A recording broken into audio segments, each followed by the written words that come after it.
On Equinoxe Television, live from our headquarters in Cameroon's economic capital, Douala. My name is Pablo Jonathan. In our top stories in this edition of the news, the National Executive Committee of the Social Democratic Front, SDF political party, urges the first Vice President, Honorable O.C. Joshua, and other parliamentarians of the party to withdraw their signature on the controversial letter in which they are criticizing members of the U.S. Congress over the security situation in the Republic of Cameroon. The party is telling its members of parliament who signed that letter to use the same bold step to press for the Anglophone crisis to be discussed in parliament. And out of the country, widespread demonstrations erupt in Montreal, Canada, following the death of a Cameroonian woman. Her death has been attributed to negligence on the part of medics who took care of her. And also in this newscast, we'll tell you about the bikers who are making Angola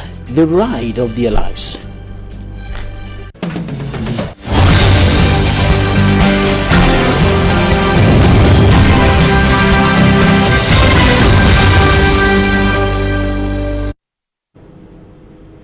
The signatures of the first Vice President of the Social Democratic Front, SDF political party, Honorable O.C. Joshua, and other parliamentarians of the party on the controversial letter sent by some 60 Cameroonian MPs to the American Congress, criticizing them over what they consider as misleading information on the security situation in Cameroon, backfire on their political career. The party has urged the first Vice President and the other MPs who signed that letter to withdraw their signature and rather use that symbol step to press for the Anglophone crisis to be discussed in Parliament. This was during the National Executive Committee meeting of the Social Democratic Front over the weekend in the nation's political capital, Yaoundé. Details in this report by Informi Armstrong Sander. During the NEC meeting chaired by Ne John Frunzi, the executive members expressed discontentment at the first national vice president, Honorable Joshua Osei, for appending his signature on the recent letter written by some members of Cameroonian parliament to the U.S. senators. Honorable Joshua Osei's comrades urged him and others to, with the same vigor, cause Parliament with the 6Pm obese majority and the head of states to bring the Anglophone problem, avoid it for long, to the floor of Parliament for discussion. Otherwise, the SDF MPs should withdraw their signatories to that petition. The National Executive Committee also takes notes of a motion from the party's MPs to the National Assembly demanding for the discussion of the Anglophone problem in Parliament. At the end of the meeting Saturday in Yaoundé, the NEC members took other resolutions on the wide range of issues debated and discussed. The NEC takes note of the Commission of Political Action and reaffirms they are the frontline opposition party in Cameroon with the strong option to push the regime to open up for veritable democracy in the country. Orders for the update of all party structures according to section 185 of the party's constitution enlarges the commission in charge of revision of the electoral code to include the party's national legal advisor, and also calls on the reports of the last presidential election and twin elections of 2020 to be tabled at the NEC meeting. On the COVID-19 domain, the National Executive Committee of the SDF condemns the government's laxity in showing example in the practice of COVID-19 barrier measures and the scarcity of water, which is essential in the fight against the pandemic, and also vehemently condemns the opacity and cacophony in the management of COVID-19 funds and communication around the pandemic. Now to the southwest region of the Republic of Cameroon, where a land tussle is provoking tensions between some two villages, Livanda village and Bonatikombo, in the town of Limbe in the Fako division. One of our southwest correspondents, Davidson Maimo, files in updates on that quarrel over a piece of land between Livanda village and Bonatikombo village. His report.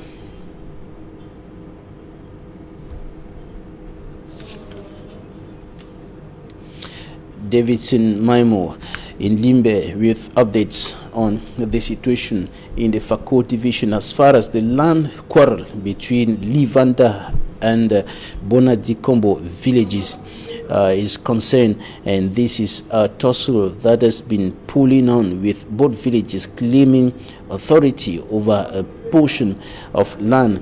In the meantime, we'll go over to talk about something else before we come to that report with Davidson Maimo in the southwest region of the country. And we stay in the southwest region to talk about efforts to keep cash safe in the war-hit region like the southwest region. Of course, accountants have been schooled on how to effectively carry on transactions through the banks, and this was during an annual seminar grouping or bringing together accountants of the southwest region, as Derek Jato reports.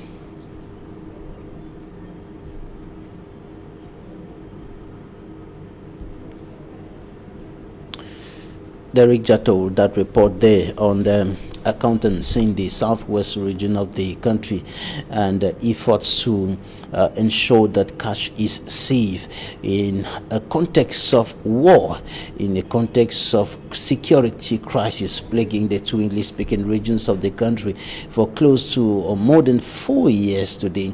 And efforts have been made now to ensure that the impact of the crisis on financial management and transactions turns down. Derek Jato with details from Boya. These are public accountants of the Southwest region, and they have converged from Boya for a seminar on the nomenclature of the Treasury account for 2021.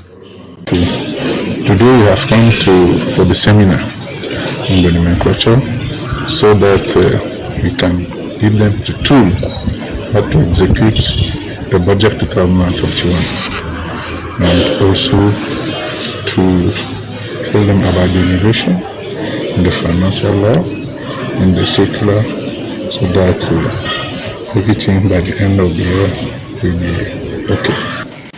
Eric Ayong is the head of mission coming in from Yaoundé, and he will throw more light on why such an annual meeting is important. At the beginning of each year, we have a new finance law that is elaborated and formulated by the state. Some of the orientations here concerns the creation of some accounts that permits accountants that we all are to put in place an accounting system that will render accounts of the execution of the budget. And during the orientation, it was revealed that the Southwest region, which is at war, has also been taken into consideration in terms of financial transaction to avoid the manipulation of cash. Yeah, for a socio-political crisis, as the payments are already put, everything is going to be done through bank transfer. That is also to avoid transportation of funds by the taxpayers and the service provider. That is a fundamental one. Vous savez, dans le contexte de la lutte contre la COVID-19, and Angola Mbasi Ananias, the Southwest Treasurer Paymaster General, also drew the attention of his collaborators on the government involvement and huge spending in the fight against coronavirus. c'est-à-dire les gens qui n'arrivent pas à payer leurs impôts à solder, leurs dettes fiscales, peuvent négocier avec l'administration fiscale. And the window of opportunity given by the state to those taxpayers who have failed to meet up with their tax regularities. De collecter des fonds. The government's strong call on civil servants to curb spending was also echoed at the seminar on the nomenclature of Treasury accounts for 2021 for the Southwest region. Cameroon's Minister of Public Service and Administrative Reforms sends a stiff warning against absentee civil servants. He says they will be sanctioned. He was speaking during a working visit in the Grand North regions of the country, the North, the Far North, and the Adamawa regions. Details in this report. Though on a working visit to his external services in the Grand North, it was an opportunity for Joseph Anderson Lay to warn against stubborn civil servants who take days off their services claiming to be traveling to Yaoundé to follow up documents. Many users who were obliged to go, let us say from here in Gandere to Yaoundé in our central services. Maybe just for one paper, he has to go until Yaoundé, making such a long distance with all the risks you can imagine. Many civil servants used to abandon their service just because they tell their bosses that they want to go to Yaoundé and follow their files, even when there's no file. Many of them used to pass 20 days, over 30 in a month, without going to their office. So they don't work, but they have a salary.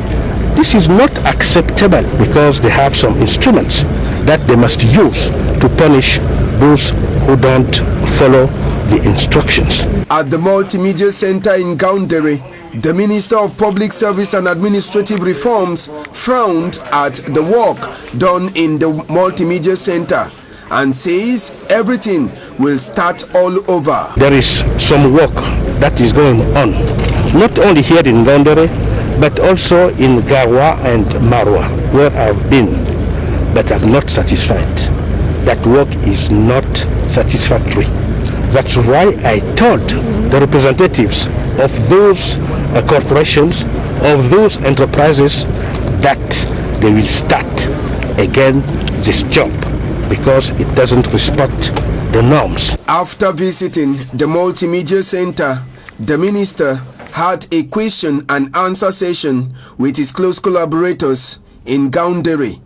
At the end of this question and answer session, certain recommendations were made to reduce the influx of state employees in the main building to collect career instruments, to harmonize the templates of slip forwarded by regional delegates, to eradicate the issue of state employees coming to the ministry to follow up the processing of their file, the congestion of the notification office, effective digitalization, simplification of information and instrument notification process, one of Minfopran's central priority, so as to ensure optimal satisfaction of the user king. The visit of Joseph Anderson Lee to the Grand North is in line with his policy of putting in place a decentralized system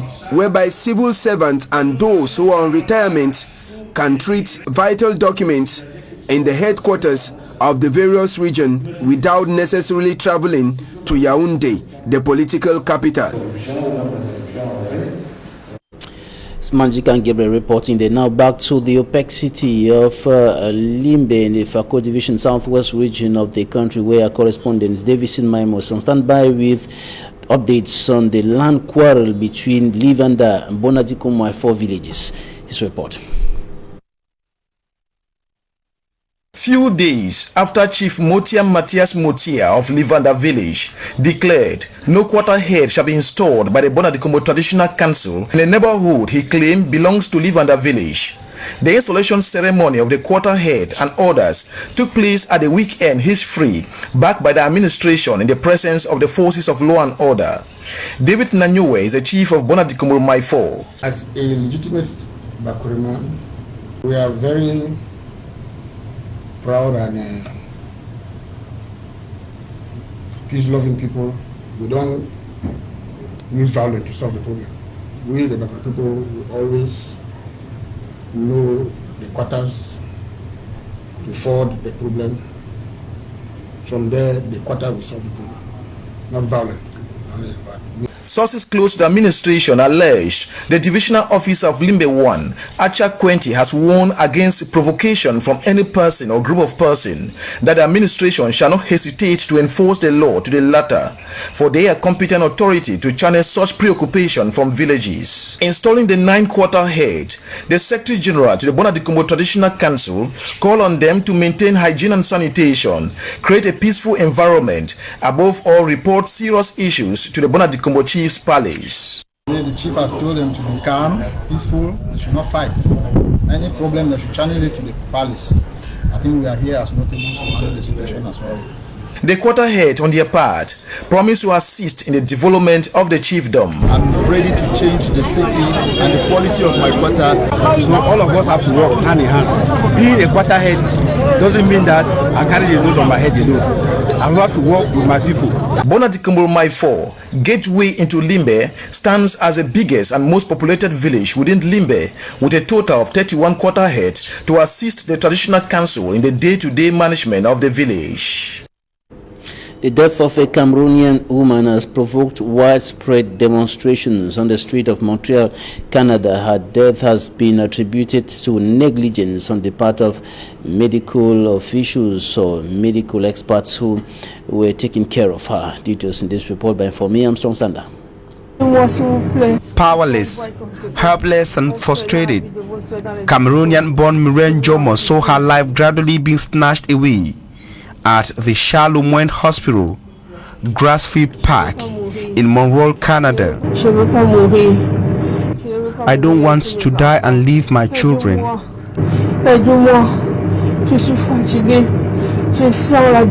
Her face and lips are swollen and she has pains all over her body. She also has difficulties in breathing. Admitted for a hip problem, the helpless lady says she got forcefully administered a drug that she is allergic to. Despite her pleas to medics, she says she told doctors that she had an allergy to penicillin and they gave her penicillin. I am suffocated. I am allergic to penicillin, but they injected me with penicillin knowing fully well that I am allergic. Dying gradually and increasingly helpless, she settled to release this viral video on social media in which she begs for public's help, saying that doctors and nurses were not listening to her. They want to kill me. Please help me get out of this hospital. The viral social media video attracted Cameroonians in Canada, rights defenders and sympathizers who rushed to help her, but too late, as her situation had gotten really bad, according to her sister. After hours of negotiations, officials finally agreed to transfer Jomo Mireille to the Jewish General Hospital in Montreal, Canada, where she died 2 days later. A sad demise considered by Cameroonians and sympathizers as a result of total negligence from hospital officials. Protesting in front of the Charlemagne Hospital and in streets of Montreal, Canada, protesters are demanding justice for Jomo Mireille, Cameroonian-born and a mother of 3. Une campagne de socio-financement a été mise sur pied afin d'être en mesure de rapatrier le corps de la mère de famille au Cameroun. Simon Philibert, Télé-Nouvelles. Coming up, the bikers who are making Angola the ride of their lives. That's Euronews. Love this amazing country. Come and share all of this with them as we go on a fabulous expedition. Let's take a look.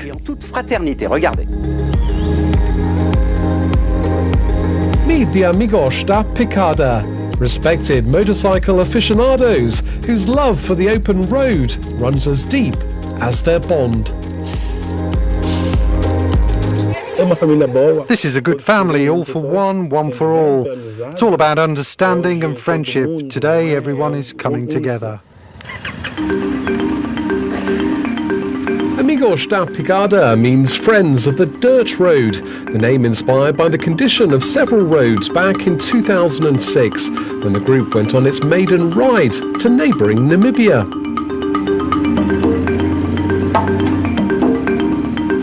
We select for our memberships members with a high level of discipline, committed with the biker spirit, with the social involvement. This is the kind of members we select for our team.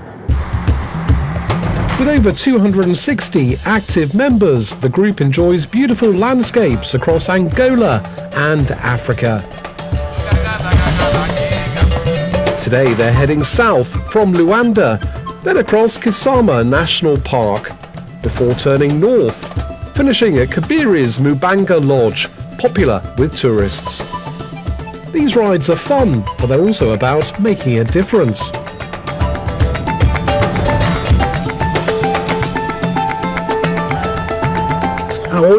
From a distance, when you're in the street or before joining the club, you have a different idea about it.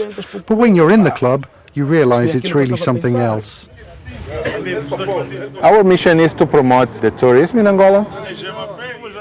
And we do a lot of social workouts here with churches, with hospitals. The next leg of their trip takes them to an area that's out of this world. We're about 55 kilometers from Luanda on the south coast, heading to Barra do Kwanza. We're in a place called the Viewpoint of the Moon, because it has a beautiful view, and after 6:30, at 7 in the evening, we have the sunset. It is very beautiful.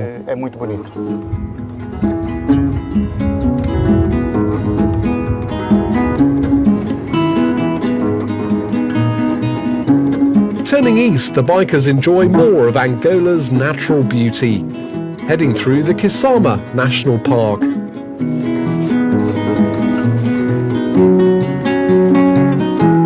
It brings them to Mushima, meaning heart in Kimbundu language.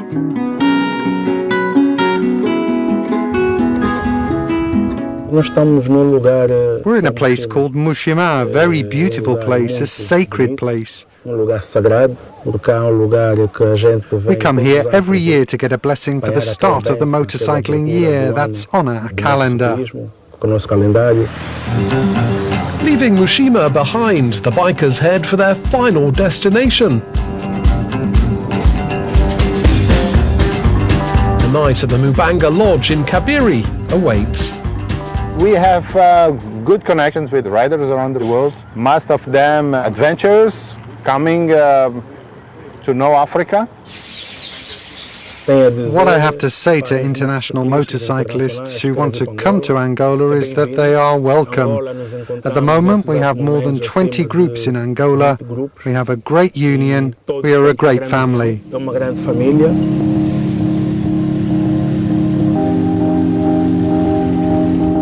Terrific. It really makes you want to discover the country and get a taste of what Angola really has to offer. Thanks. The bikers making Angola the ride of their lives. Quite an interesting story there. We take you now to Talking Point.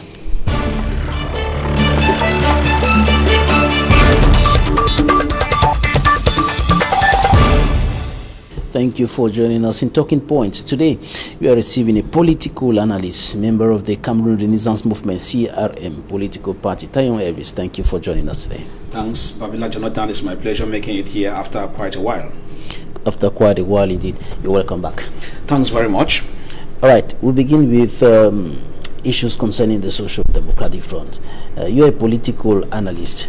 When you look at what is happening in the Social Democratic Front today, some MPs signing a letter to say that congressmen in the United States are painting a misleading picture of the security situation in Cameroon, and later on, despite some attempts of explanation, notably by the first Vice President, O.C. Joshua, of what he actually did by placing his signature on that letter, the party comes back in the National Executive Committee meeting to say, you withdraw your signature from that letter. All of you must withdraw your signature and rather use that effort to press for the issue in the Northwest and Southwest regions to be discussed in Parliament. Well, you know that with the functioning of parliamentarians in the country, you know it's aimed, the preamble, and also clearly stated. If you go to the archives of the National Assembly, that tells you that once you're a parliamentarian brought in under a particular party as a ticket, under the party's ticket, once you get there, you become the parliamentarian of the nation. But then you understand that while this particular parameter is put in place, the role of a parliamentarian, you also have what they call party disciplines, which means if you are under the banner of a particular party that brought you into National Assembly, there are also some party parameters that you also need to consult. you realize that if you don't do that, you'll be finding what we call juxtaposition along the line. It will be like you are moving in one direction and the party is moving on the other direction. You bear with me that before then, the SDF had been one of the parties, I think, outstanding, that had equally been making waves in terms of, getting the issues in the Anglophone crisis also across the border. So you see, they are quite technical that if they don't come in to correct the errors, it will look as if they are getting confused. It's like they had gone before and they are coming back again. So in real terms, you realize that what the Honorable Joshua did, probably he did it as an idea that he is an MP for the nation.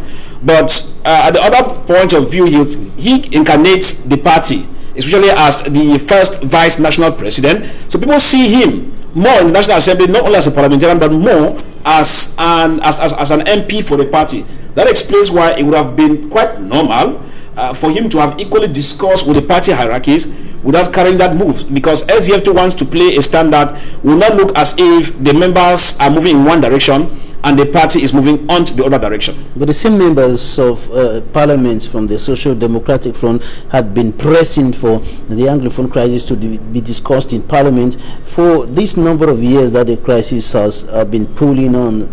More than 4 years today. We have seen them marched out of parliament. We have seen them demonstrating in parliament, compelling the parliament to discuss the Anglophone crisis.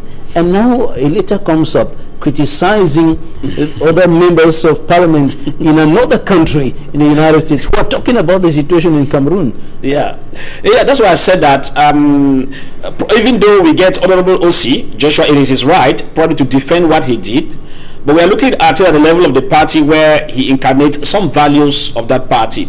Now, if you look at it critically, you realize that SDF is simply taking a stand because to SDF, it is even the right thing to do to now call on the international community to come in, knowing fully well that they had sung songs in the National Assembly, they had blown whistles, they had made moves on the streets in Bamenda, moves on the street in Boya, and nothing seems changing. So that's why you see that the party has its own way. From the resolutions you find out there at the next meeting, meeting last Saturday, you see they were simply calling a spade a spade. You know, I'm talking at this at the level of as a political analyst.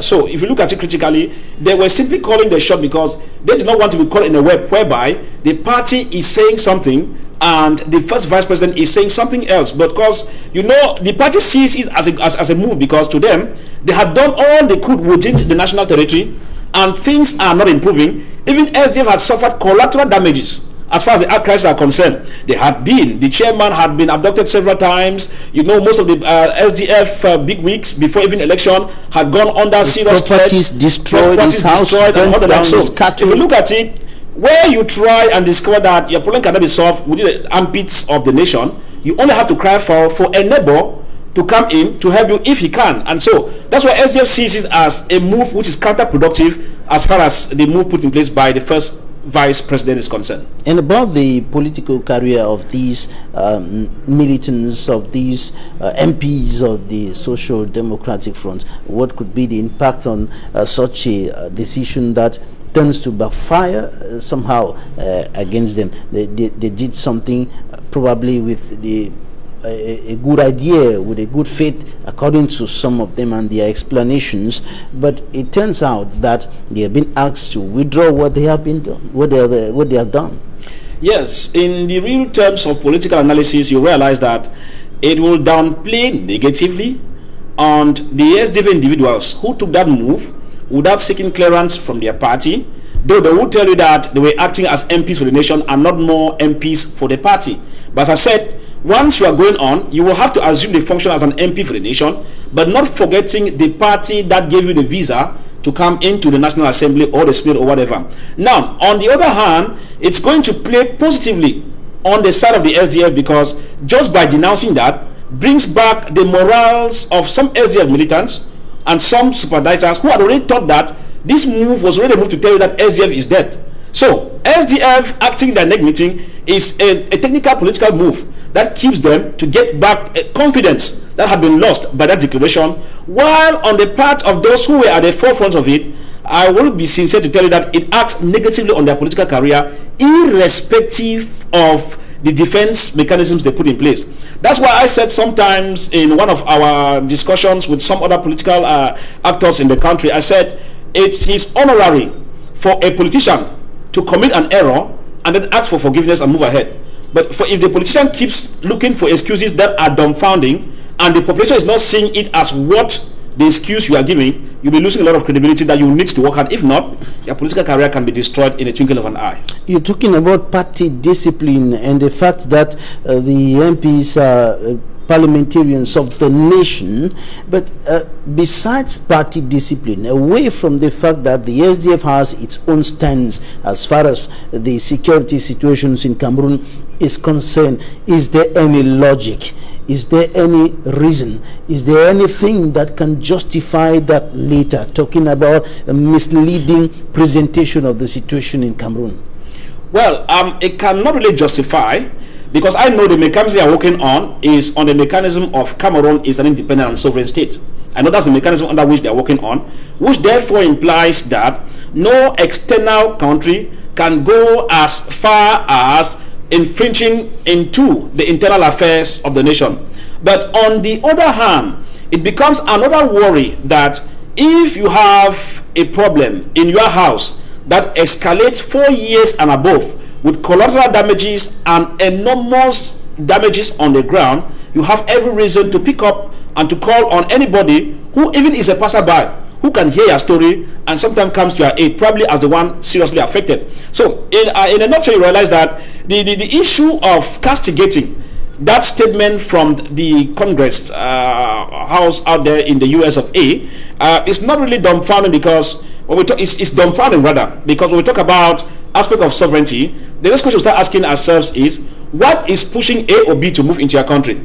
If you sit in your house and you don't have any problem, somebody gets into it, you have every reason. But the moment you have conflict within the occupants of your house, it's obvious that the one who finds his or herself probably vulnerable can equally call on a neighbor or a passerby or a friend of goodwill to equally come in. And that's why you see the reaction of the Senate or the House of Congress in the US is becoming, because there had been some underground lobbying taking place by the various concerned Cameroonians to get the problem to be solved out, since as the government is not willing to show good faith in resolving the crisis. But where is the foreign interference in saying that the situation in Cameroon is disturbing, the situation in Cameroon is not good enough for these people to return home, those who fled violence in the country and they were seeking refuge, seeking asylum in the United States of America? Where is the interference in saying that these people have escaped from a disturbing situation, from an unstable and a worsening situation?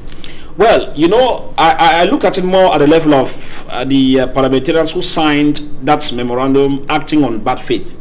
I say acting on bad faith because somebody makes a declaration about a burning issue in your house, which you have been unable to tackle for the time being.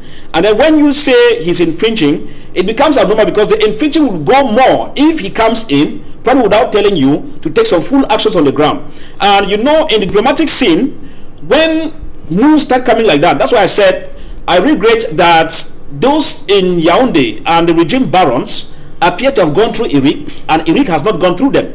Because when you go through international relations and international politics, you start getting that once some foreign committees of the Senate, be it in America or House of Commons foreign committees, start talking, know that that is how they galvanize their moves and then push it forward through the appropriate means to the government in power to take action. And that's why you see that the moment we get these things, German parliamentarians have spoken, a French parliamentarian has spoken, House of Commons Canada, the Senate in US are talking, and UK is talking, you realize that it takes only those who don't understand how a government functions, because when these things come, they are going to congregate at the international scene, whereby the next thing will be, since as the country is adamant and the situation is becoming precarious, the next thing is action.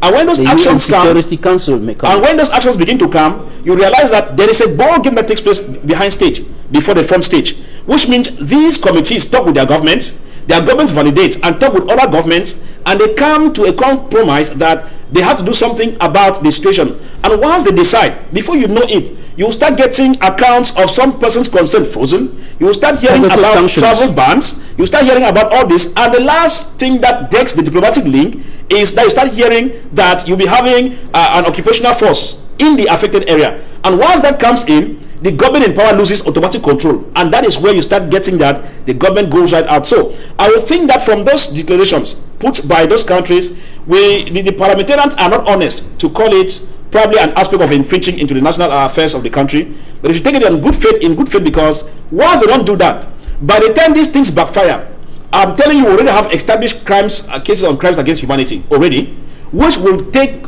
on both parties because it's a conflict.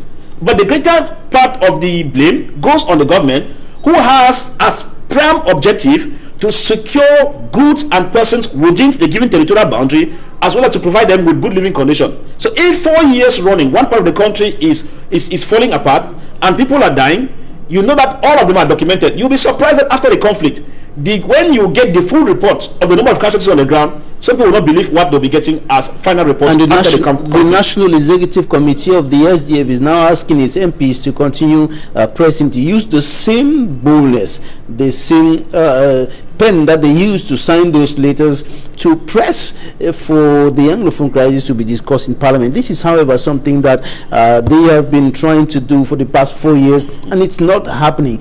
Do you see something like this coming in the current parliamentary session? Well, if you look at the geopolitical structure of the country, Cameroon, if you look at the political evolution from the time of probably Amadou Hayejo getting to President Paul Biya, it tells you that that particular clause put in place by NEC is practically impossible. That's why you see some parties themselves are not going for elections, because they said some things must be put in place before they go in, because if not, you will be carrying out the same action and expecting different results. Now we understand, I said, we must be able to appreciate SDF for the move that have been taken in the National Assembly. That one is a fact that we cannot dispute, even for the fact that I'm talking as a political analyst. Now you realize here that in this move, what they are doing, it will not give any result. I must be honest with you. What they would have been able to do as members of parliament, knowing fully whether it is their house, is that they were supposed to take the parliament hostage for no business to commence until that topic comes on. But if you allow the agenda to be read without the Anglophone crisis, day 1, day 2, day 3 unfolds, and then you come in to say you want to press hard, you'll be singing a song. And I tell you that parliamentarians have the right to hold the parliamentary session hostage, because it is in the parliament where they're holding hostage, and there's no law that will hold them accountable for bringing about probably things of insecurity, because they are doing it in their own house. But unfortunately, we have limitations with our parliamentarians. Will they not be brought to book for violating standing orders of the... No, you have seen in the Chinese parliament where full fight broke out in the parliament, and of course, how did it end? So long as it's within the armpit of where you are carrying out your session, which is a legality for you to vindicate your right, and you could even give an excuse that we had tried this, blowing whistles here is not going, that's why we are taking it hostage, no business until we get to this topic. It's very possible, but I have the fear that the parliamentarians sometimes don't really understand the power they have. If you have 5 parliamentarians in the SDF party, they can take the restroom hostage, hostage, and you find it on the agenda. When, so when the party had a parliamentary group, they struggled and it did not happen. And now that there are just some few parliamentarians, and another thing is the other parliamentarians of the opposition, the Honorable Cabral Libis and all the others, they seem not to be willing to stand with the SDF. No, they will not stand because every party has its own agenda. That's why we said that when you go to the National Assembly, where you discover that getting yourself as a group cannot go, because some parties come in as satellite parties for others. So all of them have their hidden agendas. If you have your agenda journey, take it forward and hold the parliamentary session hostage, and you get the result out of it. But they have been trying, but it's not good enough. I must be honest to say that. But at the end of it, the system needs to be reshuffled and electoral codes and new system put in place. If not, they will just be singing a song day in, day out. Tayon Evis, political analyst, member of the Cameroon Renaissance Movement, CRM political party. Thank you for your time. It's my pleasure, and greetings to the people of Gonoko village. Thanks, ladies and gentlemen, for staying with us. That's it for today. Equinoxe is up next.